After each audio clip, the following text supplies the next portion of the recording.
আসসালামু আলাইকুম। Recipes by মিমাস মম চ্যানেলে আপনাদের সবাইকে স্বাগতম জানাচ্ছি। আমার আজকের রেসিপি চাইনিজদের খুবই জনপ্রিয় একটি খাবার ফ্রাইড রাইস। এটা আমাদের দেশে এবং ইন্ডিয়া খুবই জনপ্রিয় একটি খাবার। এটা আমরা চিলি চিকেন অথবা যে কোনো কারির সাথে এটা আমরা খেয়ে থাকি। তাহলে চলুন ভিডিওটি দেখে আসি। আর আমার চ্যানেলটিকে প্লিজ একটা সাবস্ক্রাইব করে দেবেন। আপনাদের একটা সাবস্ক্রাইব আমাদেরকে অনেকটা মোটিভেশন করে। আমি এই রাইসটা বানানোর জন্য আমি এখানে এই পটের 2 পট চাউল নিয়ে নিয়েছি। আমি এখানে চিনি গুঁড়া চাউল ব্যবহার করেছি। আপনারা চাইলে যে কোনো পোলাও চাউল ব্যবহার করতে পারেন অথবা বাসমতি এক্সট্রা লং যে বাসমতি রাইসটা পাওয়া যায়, আমাদের দেশেও পাওয়া যায়, ওই রাইসটাও আপনারা ব্যবহার করতে পারেন। আমি এবার এখানে পানি দিয়ে রাইসটাকে ভালো করে পরিষ্কার করে নিচ্ছি। পোলাও চাউল বেশি বেশি ধুয়ে নিলে এর ফ্লেভারটা একটু বেশি স্ট্রং আসে। আমি এবার এটাকে সিদ্ধ করার জন্য একটা পাত্রে পরিমাণ মতো লবণ দিয়ে দিলাম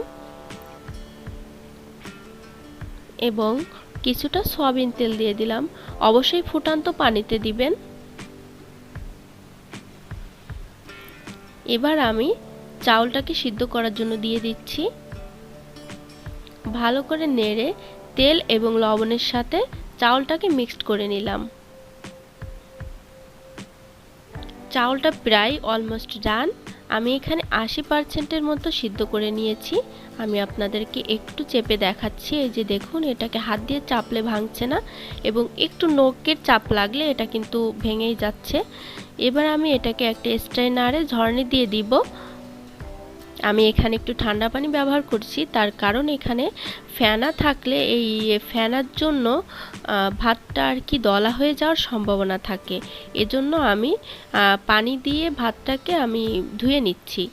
এবার আমি এটাকে একটা টেরেতে এভাবে ভালো করে নেড়ে দিয়ে তারপরে এটাকে ফ্যানের নিচে শুকিয়ে নিব। আমি এখানে চিকেনটা করতে চলে এসেছি। আমি এখানে দিয়ে দিলাম স্বাদমতো লবণ, অল্প একটু গোলমরিচ এবং সয়া সস দিয়ে ভালো করে নেড়েচেড়ে এখানে একটু কর্নফ্লাওয়ার দিয়ে দিলাম। দিয়ে ভালো করে নেড়েচেড়ে এটাকে আমি ম্যারিনেট করতে বসিয়ে দিব। এটা ম্যারিনেট করব আমি 10 মিনিটের মতো এটা ম্যারিনেট হবে। এখানে আমি একটু শুকনো মরিচের গুঁড়াও দিয়ে দিলাম। এটা এক সাইডে ম্যারিনেট হোক, আমি এদিকে একটা প্যানে নিয়ে নিলাম সয়াবিন তেল এবং নিয়ে নিলাম 2 টেবিল চামচ ঘি। এবার আমি সেই চিকেনটাকে এই তেলে একটু ভেজে নিব।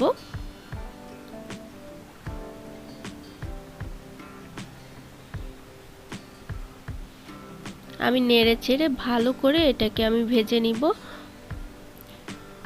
অনেক ভাজতে যাবেন না, ভিতরটা জুসি রাখবেন, তা না হলে ফ্রাইড রাইসের সাথে খেতে মজা লাগবে না। এবার আমি সেই একই তেলে আমি কিছুটা রসুন কুচি দিয়ে দিলাম। এটাকে একটু ব্রাউন কালার করে ভেজে নিব। এবার আমি এখানে সবজিগুলো দিয়ে দিব।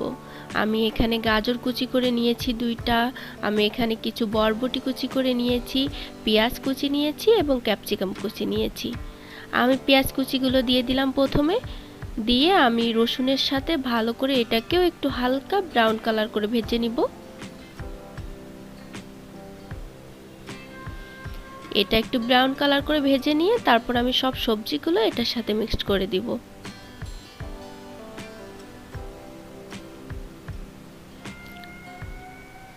ভালো করে নেড়েচেড়ে এটাকে একটু সিদ্ধ করে নিতে হবে।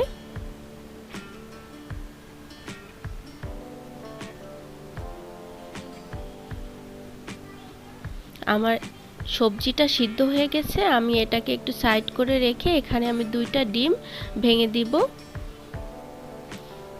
খেয়াল রাখবেন সবজির সাথে যেন ডিম না লেগে যায়, তাহলে সবজিগুলো দলা দলা হয়ে যাবে। আমি এখানে কিছুটা লবণ এবং কিছুটা গোলমরিচ গুঁড়া দিয়ে দিব। এটা জাস্ট সবজির জন্য এবং ডিমের জন্য।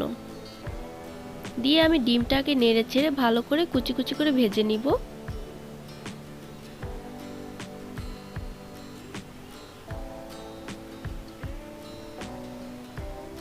ডিম ভেজে না হয়ে গেলে আমি এটাকে সবজির সাথে মিশিয়ে দিব। ভালো করে মিশিয়ে আবারও একসাথে একটু নেড়েচেড়ে ভেজে নিব।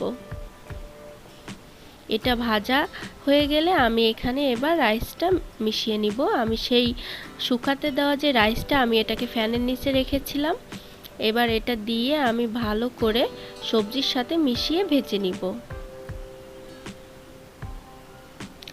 আমি এবার এখানে রাইসের অনুমান করে লবণ দিয়ে দিলাম, গোলমরিচ দিয়ে দিলাম, চিনি দিয়ে দিলাম 1 চামচ, এবং এখানে আমি এই চামচের 2-3 চামচ সয়া সস দিয়ে দিলাম।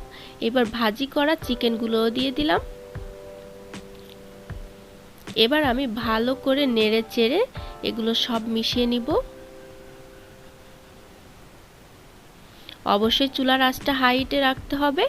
এটা আমাদের একটা সবসময় মনে রাখার একটা বিষয়।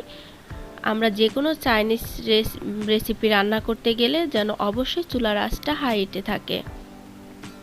এখানে আমি কিছুটা কাঁচামরিচ দিয়ে দিলাম। আমি এখানে গোলমরিচের ঝালটা বেশি ব্যবহার করেছি, আমি কাঁচামরিচটা একটু কম ব্যবহার করেছি। ভালো করে নেড়েচেড়ে আমি ভেজে নিয়েছি। এবার আমি এটাকে একটা সার্ভ করার জন্য একটা বাটিতে এভাবে নিয়ে নিব। এটা গরম থাকতে থাকতে নিতে হবে, তা না হলে এই বাটিতে এভাবে বসানো যাবে না। এটা ঝুরঝুরে হয়ে গেলে আর বাটিতে বসানো যাবে না। এবার এটাকে আমি সার্ভ করে নিব। দেখতেই পাচ্ছেন কত ইয়াম্মি হয়েছে, মাশাআল্লাহ। আপনারা এভাবে একবার ট্রাই করে দেখতে পারেন। এটাকে আমি চিলি চিকেনের সাথে সার্ভ করব, এজন্য আমি এখানে চিলি চিকেন দিয়ে দিলাম। আমার এই রেসিপিটি যদি আপনাদের কাছে ভালো লেগে থাকে তাহলে প্লিজ আপনারা বাসায় ট্রাই করবেন এবং আমার এই চ্যানেলটিকে সাবস্ক্রাইব করে দেন। লাইক, কমেন্ট, শেয়ার করতে ভুলবেন না।